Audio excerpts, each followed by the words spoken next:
Alhamdulillahirabbil alamin. Musabakah Tilawatul Quran ke-36 tingkat Kampung Peloluh tahun 2020 dengan resmi saya nyatakan ditutup. Kru semangat rahmat melimpah, bak musabakah rame lagoina, Kampung Pulolo bacut lon pegah, menyona salahkan lon sengaja.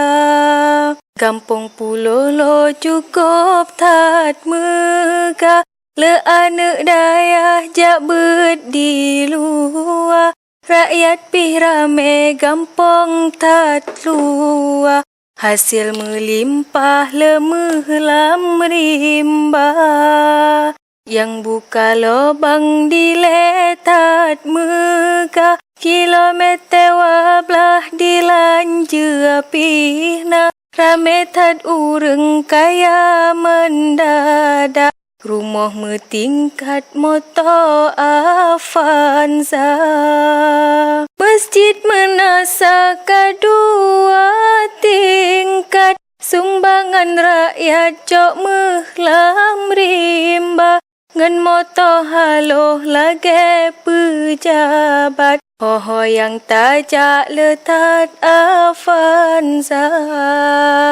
Nyan kecik Ramli cukup semangat, ba urus rakyat ite ulua, otroh bantuan mutamah adep, geehan tenget geblut han jaga.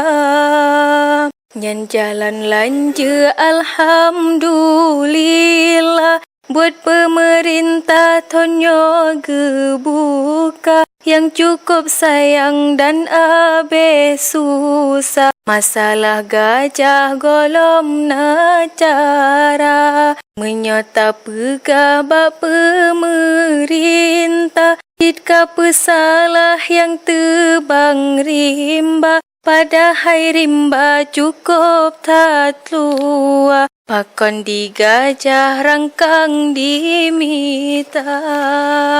Kampung Pulolo jite tat megah, bak gunung gudah di pantai syurga, nasabau alua yang bersejarah, Pulolo megah alua neraka, alua neraka blang pitat lua, irigasi relah wate iraya, tahanjetmu warugo melumpah, di apa dolah jak pula lada.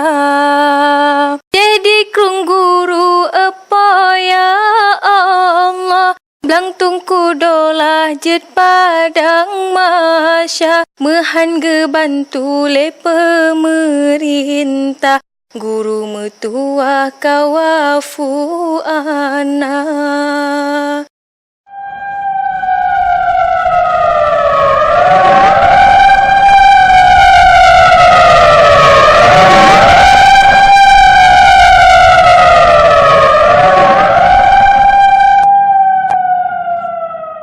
أعوذ بالله من الشيطان الرجيم.